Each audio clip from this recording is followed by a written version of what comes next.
আজকে কোনো ক্লাস নয়, আজকে একটি ইনফরমেশনাল ভিডিও। সেটি হচ্ছে মাধ্যমিক 2027 পরীক্ষায় কারা বসতে পারবে।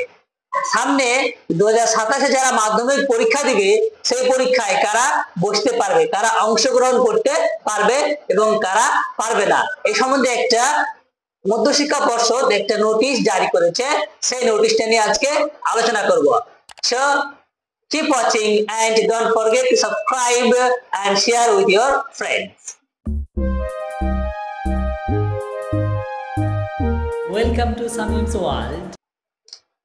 নোটিশটা হচ্ছে, নোটিশের ডেট প্রথমে দেখে নাও 14/7/2025, অর্থাৎ 14 তারিখে এই নোটিশটি জারি করেছে।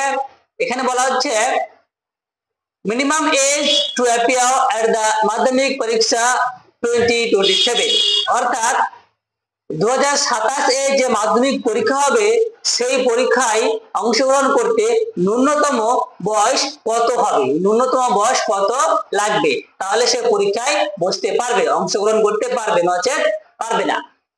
তো দেখে নাও, এই নোটিশের মধ্যে বলা হচ্ছে যে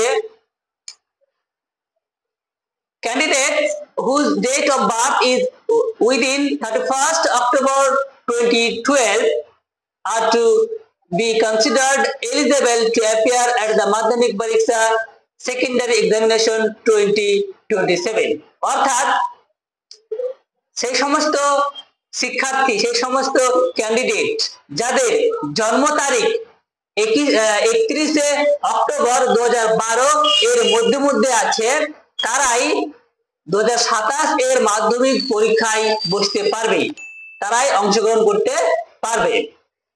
আরো বলা আছে the school authorities are requested not to send name of students whose date of birth is beyond 31st October 2012, অর্থাৎ স্কুল অথরিটিদের অনুরোধ করা হচ্ছে যে তারা যেন সেই সমস্ত শিক্ষার্থীর নাম না পাঠায় বোর্ডে যাদের জন্ম তারিখ 31শে অক্টোবর 2012 এর পরে আছে, অর্থাৎ 31শে অক্টোবর 2012 সালের পরে যাদের জন্ম তারিখ আছে তাদের নাম পাঠাতে বারণ করছে।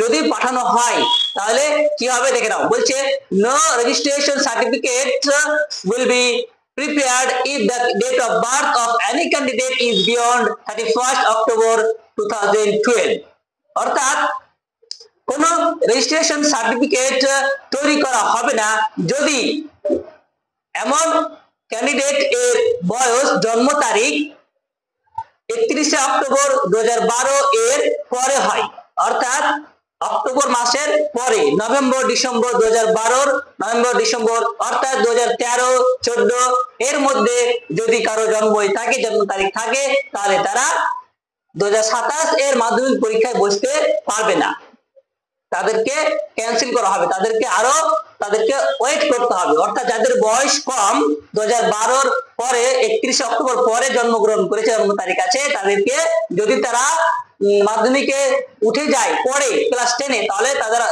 তাহলে তারা পরীক্ষা দিতে পারবে না, তাদেরকে ওয়েট করতে হবে।